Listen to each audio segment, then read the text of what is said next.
Call to order, Town of Prescott Valley Special Study Session, March 26, 2026. First item up, Prescott Valley Events Center, Hockey League Mayor. discussion, leading it off. Can I take roll? We can do that, absolutely. Councilmember Lopez, Present. Councilmember Keel, Present. Councilmember Freund, Councilmember Greer. Here. Councilmember Schumacher, Present. Vice Mayor Searcher, Here. Mayor Plaguta. Here. We have a quorum. All right. First item up, item 2A, Mr. Judy, welcome. Mayor, Council, it's a pleasure to be with you today. If I can give just a brief history of the event center, and then I'll turn the time over to Shane Cadwell from the arena. The Findlay Toyota Center, as that's currently known, opened back in 2006. And if you were here back then, you remember it was called Tim's Toyota Center. I still hear a few people slip once in a while and call it Tim's, but we are fortunate to have Findlay as a major sponsor of the arena. There were a few years there where we didn't have a title sponsor. It was also called the Prescott Valley Event Center. Originally, the town did not own or operate the event center, but we were a financial backer of the arena. When it opened back in 2006, it opened with the Arizona Sundogs. I see some Sundogs uniforms in the audience behind me. It's great to see. And unfortunately, after several years, in 2014, the Sundogs folded, as did the hockey league that they played in, the Central Hockey League. In 2015, the center entered into bankruptcy. And that process played out for a couple of years, as Ivan is well familiar. And in 2017, rather than see the arena go dark and potentially go into Chapter 7 bankruptcy and liquidation, the town purchased the facility and immediately entered into an agreement with, at the time, Spectra, which is now Oakview Group. So we contract with Oakview Group to manage and operate the arena. You see also during those years, we have the Northern Arizona Suns come in, the basketball team sponsored with, or affiliated with the Phoenix Suns, and we currently have the Arizona Wranglers in there. They just had their last game on Saturday. We have a great partnership with them. We want to see them be successful. Ever since the Sundogs folded, we've been trying to get hockey back in the arena. That was one of the main reasons why it was built, to provide an entertainment center for the town, and hockey was going to be an anchor tenant and provide 32, 36 or more game nights during the year to help the arena be successful. From the town's point of view, we want the arena to be successful. We want it to be self-sustaining at some point. It's pretty common knowledge that the town subsidizes the arena at this stage, and that's what we're looking for going forward, is not to have to spend additional resources that could be used elsewhere in the town. We've had many conversations over the past 10 years with different hockey groups that have expressed interest. None of them have ever panned out. And that's why we're here tonight, to entertain a discussion about a Tier 1 junior hockey team. And with that, I will turn the time over to Shane to give his presentation. After that, we have somebody from Rounds Consulting that's online with us as well. They provided a third-party independent analysis of what type of fiscal impact this team could have on the town. That, Shane? Thank you, Mr. Judy. Welcome, sir.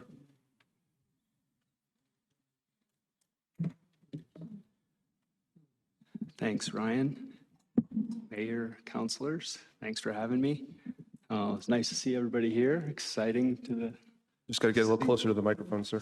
Exciting to see everybody here about hockey. So just to kind of start with a little bit, my name is Shane Cadwell. I'm the general manager of the Findlay Toyota Center. I've been here this just in February with 7 years. I started with the company in 2000, so I'm close to 26 years with the company. 2011, I became a GM, so this is the third building that I've been a general manager. So excited to be here. Have had a very enjoyable 7 years here in Prescott Valley, and hopefully be here for a while to come. Just a little bit of background on the company. So Oakview Group, we have about 200 accounts of venue management across the country and even into England, some in Canada. Also about 200 food accounts across the country. Some of the bigger accounts that you probably are familiar with are UBS Arena, where the Islanders play in New York, Seattle, the Climate Pledge Arena. Regionally, you've been helping me, thanks. Regionally, we have also several accounts in the Southwest. A couple of the bigger ones would be Acrisure Center in Palm Springs, the Moody Center in Austin, Texas. We have the Mullet Arena in Phoenix, and then obviously us here in Prescott Valley. So that's a little bit of background on the company itself. Just kind of wanted to then transition into what we've been doing at the center here in the last 4 fiscal years, kind of really post-COVID, to give you an idea of what activities we have. We're about 110 events annually. Those events range from sports to concerts to rodeos, family shows. I would say of those 110, about 65 are in the neighborhood of 25 to 4,000 people, more impactful in attendance. Average attendance on the year, about 235,000. Kind of the big categories that we put events into that we're seeing 15 concerts a year, 15 concerts/comedy shows, 3 bull riding events. We do 4 different motorsports events each year, a couple that fit into the category of WWE or mixed martial arts. Trade shows, about 20 days of differing types of trade shows. And then we have a fair amount of activity in the sporting world that ranges from the Northern Arizona Wranglers games, obviously, to some GCU hockey games, youth wrestling tournaments, a couple youth gymnastics meets, Harlem Globetrotters, or some of the bigger events. And then to provide kind of some background on the financial performance that we've had, the last 4 fiscal years have been fairly strong for us. You can kind of see from year to year, it varies slightly, but we just finished up one of our bigger years, getting up to about 1.418 million in revenue to the building. That includes all event revenues, it's sponsorship, it's premium seating, public skating, basically everywhere we're drawing in revenue. A 4-year average of about 1.236 million. Just to give everybody an idea of what we're doing and what the results look like. It's also important to note facility expenses at the venue they exceed those revenues on an annual basis. So the town then provides a subsidy on the variance. On an annual basis, kind of on an average, we're about 600,000. That's the annual subsidy. And I think it's also important to note that for venues in markets our size, that's the majority need some sort of subsidy, so it's fairly standard across the country. And then kind of on to hockey. I know that's why we're all here, so just kind of wanted to go through kind of the starting point. We've been approached by a startup the junior hockey league, and they've got interest in the venue and the market. So we've had conversations with them going back 3 or 4 months now, I suppose. Their intent is to start this league in September of 2027, so next fall. In those conversations that we're still ongoing, the proposal that they brought to us initially was kind of a 2-part scenario. It would be team games and then also ice programming. So the games, I think, obviously speak for themselves. It'd be a 32-game home schedule, potential for playoff games. The ice programming piece to it would include kind of in their projection, the potential for like 1,250 hours annually. That usage would look like team practices, community and youth practices, games, adult hockey, even starting figure skating. It was estimated that the facility would generate about $321,000 of net revenue from that ice programming. So that was something that we've digested, talked about internally for quite some time as we've gone forward and stand before you today. We have some considerations that we obviously have to factor into what becomes the best utilization of the facility. So as we've done that, kind of some of those considerations are to maintain that facility as primarily as a spectator venue. Really was designed to be a multi-purpose facility, concerts, shows, obviously hockey games. Initially, that's always been the case and continues to be the case, I think. So for just a little bit of a description of what that looks like, it's really intended for people to go to an event, be entertained, buy a ticket. For us, it's being able to get that subsidy as low as we can by generating the revenue from food, ticketing, from sponsorship, from sales of suites, all those types of things. So that's really why these buildings get designed. That's the intent. So it's really moving forward how we can best continue to make progress and incrementally improve what our financial operation looks like. So those events are the most important. Obviously, hockey can be a huge benefit to the building.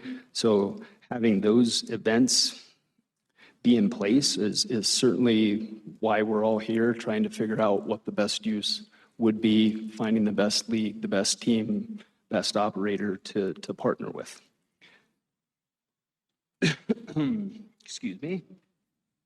Kind of the second part there, just as part of going through it and managing that process, I think an important thing to do would be to establish what our priorities are when it comes to scheduling.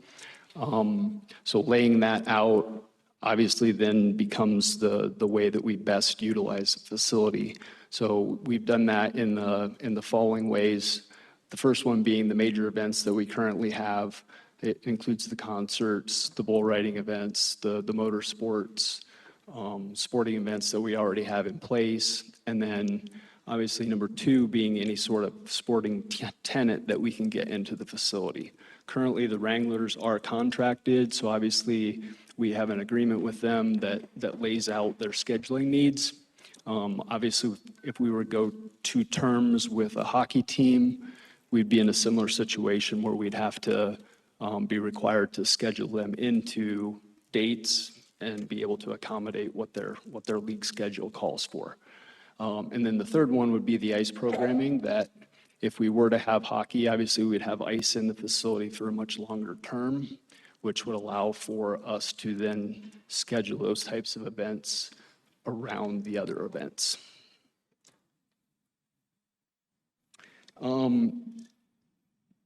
Here's a little more background kind of in our process of evaluating a hockey team and what it might look like. Obviously, projections are a little bit difficult to come to, but I think in many ways we could lay out this in terms of revenue, expenses, and then a net. So we have 3 slides here that show first what our revenues could look like, then the second one will be expenses, and then the third one will show the net. But on this first one, what we've done is shown effectively what all of our revenue sources and streams would look like, and then done the best to project based on 1,500 tickets sold per game, 2,500 and 3,500. So I think if you look at this and kind of look at the middle is probably the best place to look. You can kind of see each stream and what that does, and it pulls to about 868,000 in revenues as potential. And then obviously those numbers will change based on the average number of tickets sold per game. And then as you move to expenses on the next slide, we obviously will take on a fairly significant amount of expenses to be able to manage those games. When you look at the list there, you're looking at utilities, and that's mainly coming from having ice in for about 7 additional months each year, and running chiller plant that long. It's a pretty extensive amount of utility cost. Game expenses, that's your game night expenses, security, box office, building conversions, cleaning, and that's a total for a season as you're looking at these numbers. Couple of full-time staff members would need to be added. Obviously, we do a lot of dry events now. If you're going to have hockey in for an additional 7 months, the conversion costs going back and forth, it's a longer process, more expense attached to it. So we've assigned some expense there to make sure we're covered on what that would look like. We do 4 to 5 dirt events every year, so that the process of putting dirt in on top of ice requires some plywood to allow for the logistics of that to happen right. And then obviously, when you take on a team tenant like that, you're going to schedule in 32 games. It's a pretty significant amount that you're going to have some loss of events. There's just going to be scheduling conflicts. Those things are anticipated. You're adding a team. You're getting all that additional revenue. Losing out on some of those is just a product of what will happen. And then the next one just kind of shows a net of what this would all look like. So again, I think, looking at the middle column of 2,500 tickets sold, you've got 868,000 in expenses, or I'm sorry, revenue, and about 600,000 in expenses, which would net to the facility about 270,000 on a season. Certainly would be a benefit, and I think as we all, wish we could project what can happen, what would happen, these are all things that we have to take into account as we evaluate, what is best for the facility. And so that's what that looks like, and I think it provides a pretty good snapshot of at least some real, thought and process into what the games could look like and what they could mean for us. Obviously, as we look towards adding a team, the building is at 20 years, so dasherboard system would be necessary if we get a new team. The number that's up there is probably the higher end of what that cost would look like. There are 4 to 5 different levels of dasherboard you can get depending on level of league. And so as we go through our process, we'll get league specs on what that looks like and be able to then get it out to bid and find the best pricing. Netting system would also be one that's needed. Upgrading our Zambonis and making sure those are good to go, and then probably a locker room remodel would be necessary, as it's been quite some time since that's been updated. Down the line a little bit, we'll have to look at a replacement of our chiller plant system. That's a big number. I think we've got several years before that needs to be really addressed, but it's something that we need to at least be planning on as we get. We're at 20 years now, 2-3 years down the road is probably something that will be necessary. And then just to kind of wrap up, moving forward and what we've talked about internally as we move forward, I think it's important to know that, what we're doing is evaluating all the options and all the potential hockey teams, leagues that may be out there and finding the best fit for us, not just the facility, but also the town. We're continuing to have discussions with the league, that junior league specifically, that will allow us to create a win-win for both the team and the facility in town. Had several conversations recently, and I think they're starting to understand how we're set up, all the things that we have going on, and how we can best work together. So we've had really good conversations. I'd like to point out and just clarify that we've talked some deal terms, but none of them have been finalized. There's no contract in place, but we're continuing to have good conversations. It's important to know that, what we do on a daily basis is maximizing utilization of the facility and making sure we have impactful events as often as we can, and developing a sustainable business model that really aims at continuing to drop the subsidy that's needed for the facility. And then just the last one there is balancing the potential for ice programming. If we have a team, it does allow us for a lot more of those opportunities and how we can best fit those into our programming overall.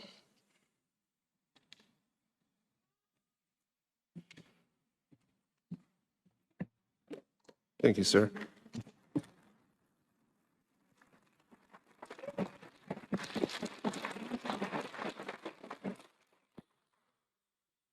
We usually don't have a applause for a speaker like that, so I think something new for us. Before we go further, though, can we get a representative from, I'm sorry, go ahead, Shane. Mr. Mayor, I believe we do have. I was just going to tell everybody here too, Closer to the microphone. I know there's a lot of Sundogs fans here. So in '08, when they won the championship, I actually worked at the venue in Colorado where they won. I was on the road when they won the last game, so sure, pretty good.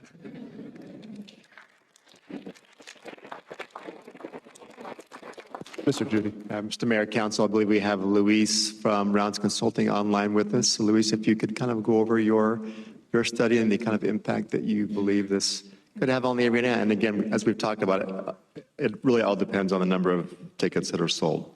Just like any business, the more sales you do, the better it will be. So we would hope for on the higher end, but they did do some projections based on those various levels of tickets sold. So I'll turn the time over to Luis. Welcome, sir. Thank you. Thank you. Thank you for your time, and I'm glad to be able to join virtually today. So my name is Luis Cordova. I am Vice President and co-founder of Rounds Consulting Group. I have nearly 15 years of experience analyzing the economic impact of various large-scale projects, small business development, tourism, events, transportation infrastructure, a lot of economic development for private, public, and nonprofit organizations across the state. So our firm conducted an independent third-party economic and fiscal impact analysis to assess the incremental activity and the tax revenue benefits that could be generated by this opportunity under the same ticket sales scenarios that were introduced briefly. So that ranged from 1,500 to a maximum of 3,500 tickets per game. So in our analysis, what we determined was that each year the new activity would support between 70 to 84 full-time equivalent jobs, generate between 4.2 million and 5.1 million in labor income, and produce about 11.8 million and 14.6 million in economic activity. So what does that mean for the town? So the town would collect between $119,000 and $272,000 in tax revenues each year from this activity. And this is all tax revenues, so this includes the revenues from the new ticket sales, on-site food and beverage sales, as well as the expected tax revenues generated by visitors as they stay within the town and spend locally at restaurants, retail shops, local hotels. A few things to consider. These impacts can be considered net new, since this adds new entertainment that expands overall activity, which means that limited cannibalization of current local spending is expected. Out-of-town visitor spending really drives this economic activity. So the success of the opportunity really depends in part on the team's ability to draw from a regional, broader regional market. So just to conclude, when considering whether to approve this or not, the full financial picture should be evaluated. But the overall tax revenues that we analyze should be considered net new.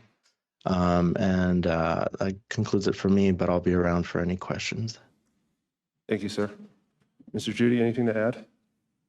Nothing to add unless you have any questions for Mr. Cordova or Shane or myself. Sure. Before we get going, and just for the audience and everyone else, this isn't going to be like a council action. This isn't something that the council votes on. We don't approve Shane's, if he wants to book Lainey Wilson, he doesn't come in front of council and we give him the thumbs up or thumbs down. Our job is to make sure that we are as fiscally responsible as possible, right? Like we don't want to be subsidizing the event center a single dollar. And that's at least my goal as mayor. I would like to see that happen.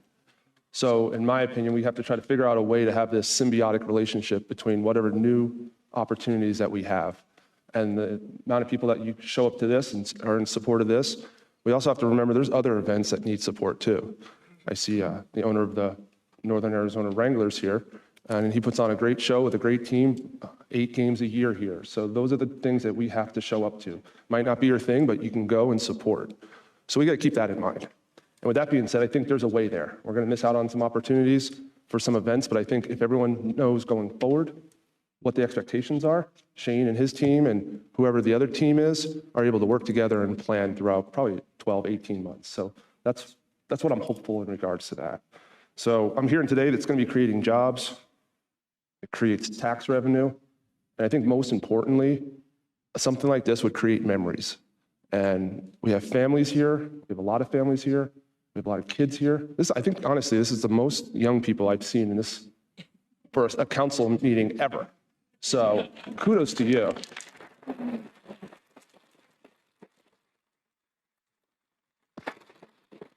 So that's just my thoughts on it. I'll have a few more, but I'm going to open it up to council with any questions that they have for any of our speakers or presenters.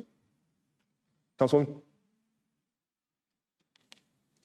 I will say when I read Round's report, it did say we really need to bring people in that not just from town, but we need to be marketing to Flagstaff and all the areas to really get the attendance present. So I just want to make sure that somebody's doing that. Councilman, anything? Vice Mayor? Thank you, Mayor. I've been in contact with several people in the community, and I know that we're just looking at a Tier 1 junior hockey team proposal right now, but the potential is huge for this town because we have a lot of people in the audience that drive to Flagstaff and Scottsdale currently for youth hockey.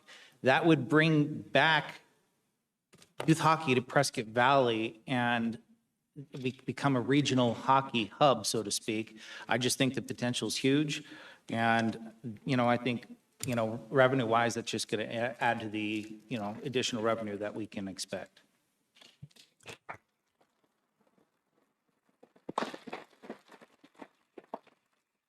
Normally I don't open it up, but if there's some people out there that think this is a terrible idea, I'd love to hear that. Anyone think this is a bad idea? No? Curious. I think there is a couple individuals here that I'd like to hear from. They reached out to the vice mayor, and you're more than welcome to come up. You will have 3 minutes to share your thoughts. I believe there's a dad of a current NHL player here. Love to hear from you, sir. You're up first. Oh, were you not going to say something? Okay. Okay, he gets to go last. All right, you go first, sir.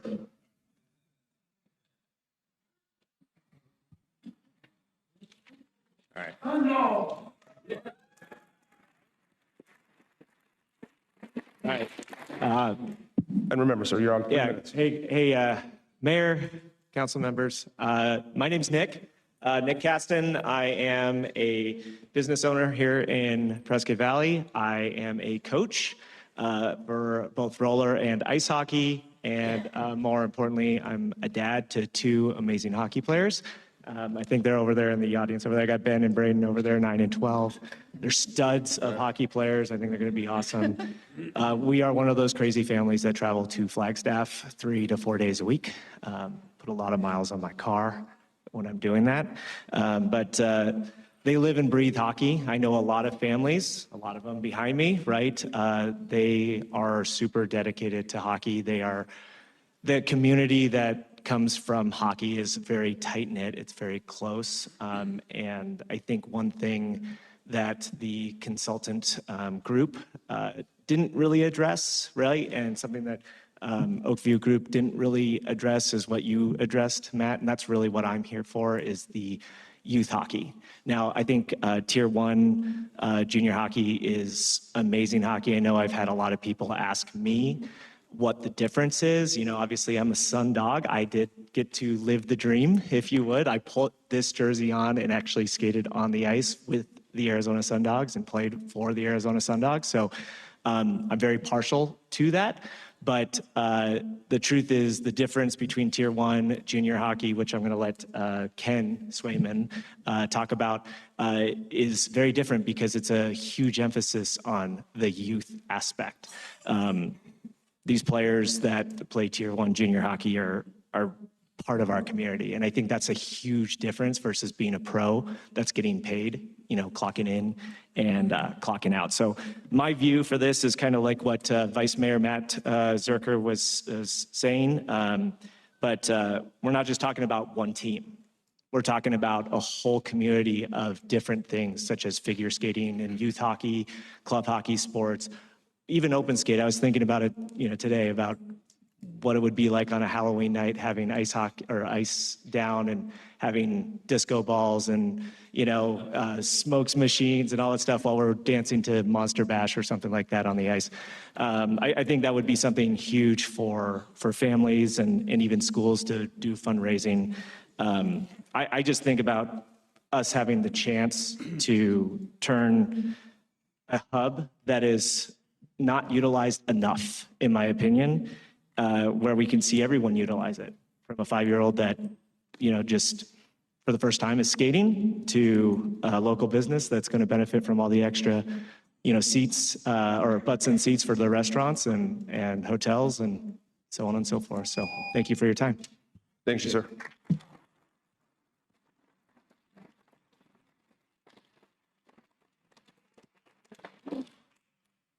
Again, sir, remind you of the 3 minutes. Did he remind me of something? 3 minutes? 3 minutes. 3 minutes, Thank you, sir. Mayor, Vice Mayor, Council, staff, thank you for having me. Thanks, Nick and Ken, for this opportunity. I kind of wanted to approach this at a different angle. My name's Eric Tetro. I'm currently the Vice Commissioner of the Parks, Arts, and Rec Commission. Served on a few committees, and I think my message here is the same as it's been on those committees, is youth sports and tourism. We saw a lot of numbers for the arena. Those numbers were generally black. None of them were red, and I think that's a good thing. I think that we see positive spectator numbers. That's good. Positive revenue numbers. That is good. But part of what I wanted to talk about was the extras, the outside of the arena, the tourism impact, the youth sports impact. My son is here. He's 8. I'm surprised I haven't heard him yet. He is a potential hockey player. I want to see him in hockey. I've seen him do youth sports events, youth hockey events down with the Coyotes, and it was some of the most fun I've watched him do. He does every single other sport in this town. I'd like him to see him try that. And I purely see this as an opportunity to invite new kids. We're going to hear more about what Tier 1 is. One of the things I wanted to bring to light was what these Tier 1 teams bring. And they bring younger 18 to 20-year-old players. They live with families in this town. They become role models. They become coaches. Those players become coaches. Those coaches become ambassadors for the sport. The kids that live with those players become lovers of the game. So I think it's very important that we not forget, yes, the arena will get tickets. Yes, the arena will have people in seats. Yes, we'll have 30-some-odd games a year. All that's great.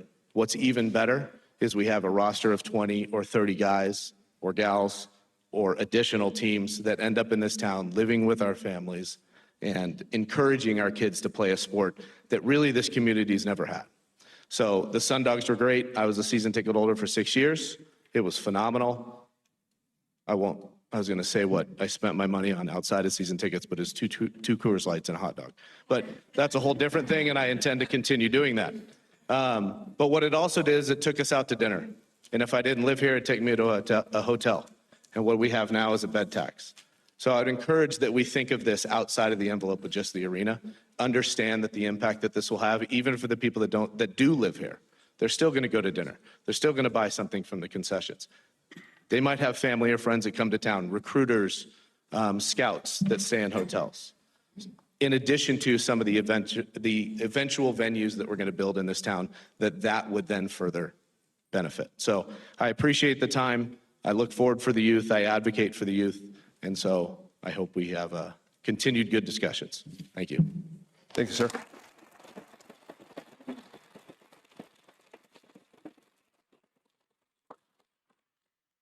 Welcome, sir. Good afternoon. My name is Ken Swayman. It's a pleasure to meet all of you, and thank you, Nick, for asking me to participate and shed a few light. I'm going to speak really quickly. I have so much to say in little time on what junior hockey is like from the perspective of a parent of a player. My son wrote a narrative that Nick put online, and I'm sure he can provide you hard copies to get the idea of what the perspective of a player is like from junior hockey.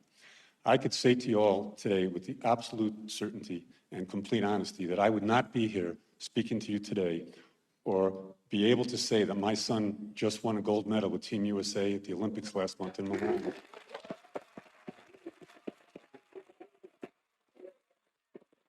Or it's been on the Boston Bruins as their goalie for 6 years if it was not for Tier 1 junior hockey. Tier 1 junior hockey, he played his Tier 1 junior hockey in Sioux Falls, South Dakota, in what was called the United States Hockey League, or the USHL, an amazing league that has history and culture. It takes place in North Dakota, South Dakota, Iowa, Nebraska, and kids from all over the world go there. There's 16 to 20. These are top level kids. But more than that, they're top level human beings. And that's because they're hockey players. If you don't understand the culture of a hockey player, I'm going to run out of time. But it starts as a little kid. When we grew up in Alaska, my son would be on a hockey team. He always played up. He was a good goalie. And they would go to games, and he'd be 6, 7, 8 years old. The coach would have them go in shirt and ties. They would travel to different events around the country. People at airports would say, who are these young kids? They're the Alaska All-Stars, a AAA hockey team from Alaska. The culture of hockey players starts at little. And all these kids from around the country, be it Anchorage, Alaska, all around the world, Riga, Latvia, Helsinki, Finland, they all want to play in U.S. junior hockey because they're seen by coaches for NCAA, they're seen by NHL scouts. It's no secret, every every hockey player dreams of playing college hockey or professional hockey, and why not do it in the United States? You're going to get seen more. These players develop relationships with their billet families, their host families, where they're lifelong relationships, they're life-changing relationships, be it their billet parents, their billet siblings. My son billeted in South Dakota. We have lifelong friends with these people. The players themselves are among the best human beings you'll ever meet. Hockey has this reputation of rough and tough, but when they're off the ice, they're the exact opposite. They are the most humble, giving human beings. I'm running out of time, and I apologize, but I go on and on. You know what, sir? You get another minute. You deserve it. Well, you need another minute? I'll take the other minute. When I speak of like what the Boston Bruins do for the community, if I go on and on, I could go after detail, story after story. You'll get watery-eyed and teary-eyed for what they do, what's known that the media covers, but so much is unknown. This culture starts in junior hockey. These junior hockey kids are going to go to the elementary schools and introduce the team, introduce the sport, and introduce the whole concept of student athlete. Junior hockey is a student athlete league. It's a bus league. They bus to different communities. They play on Friday and Saturday night, typically. They go to high school if they're 16, 17, going on 18. And even the older kids that are 19, going on 20, you can't participate once you turn 20 during that season. Usually organizations encourage, I'll say strongly encourage, those kids to take college preparatory classes or even college classes online. It's a student athlete mentality. These kids become part of the community. It's a symbiotic relationship like I've never seen before. They go to car washes for first responders. They go to nursing homes, senior centers. And what really gets me is I'm in healthcare, is they will not miss a Halloween dressing up, going to hospitals to brighten kids' days. They will not miss toy drives, bringing kids toys on Christmas. These kids in junior hockey are getting their first taste of stardom and fandom. And they do it so humbly. And that's why when they transition to collegiate hockey or professional hockey, be it, the prize being the National Hockey League, but not everyone can make the National Hockey League. They go to play professional hockey in European leagues. These foundations start in junior hockey. That's the kids you're going to be inviting into this community. I'll end real quick if I could have 30 more seconds. I believe that every mission or every end game starts, with a vision or a mission statement. And before that, it starts with a dream. And that's what you have presented in front of you right now. It's been articulated a little bit, but it is a dream. And when I think of that dream when it was presented to Sioux Falls, South Dakota, I am so grateful that they acted on that dream.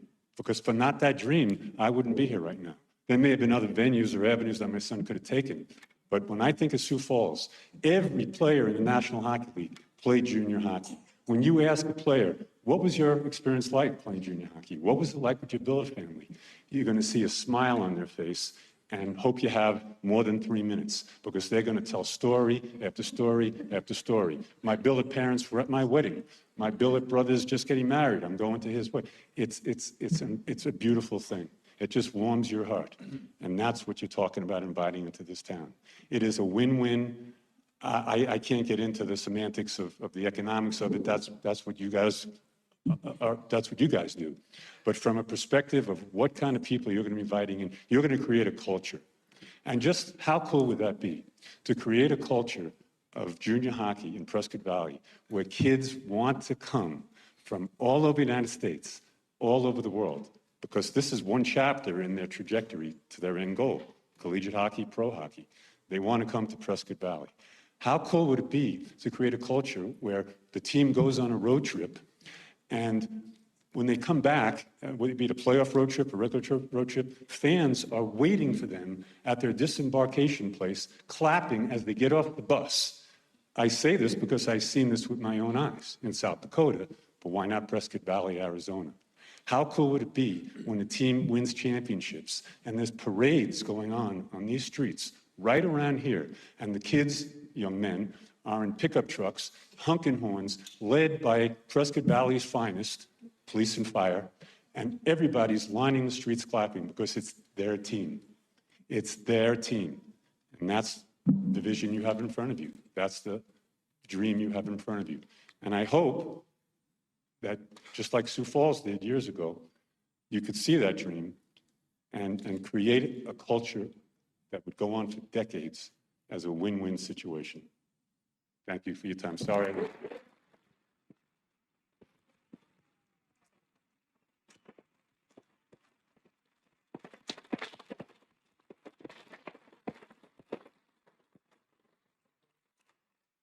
And we're done. I don't think anybody follows him, right? Well, thank you for those words. And he summed it up. And I was thinking here while he was speaking, he's right, it is a dream. And it's a dream that all parents have, right? You want your children to grow up happy and healthy and have memories. And everyone out in the audience right now, and for those at home can't see this, but there's probably, I think I counted about 110 people here, which we haven't had standing room only in a long time. And I want to thank you all for coming out. I want to thank you all for, being positive and wanting to see something good for your community. And as mayor and as council, we represent you. And we need you to go out there and share your ideas and share your thoughts and talk to your neighbors and encourage them and let them know what happened here tonight. Share some videos of what these gentlemen have said and get them behind this. Because the whole goal, as I mentioned, is to make the event center in the town fiscally responsible, put on good events and good shows. And as a community, we can do that together. I'm confident of that. So if we can just stay positive, keep our eye on the goal, and keep dreaming. Thanks for coming out, everyone.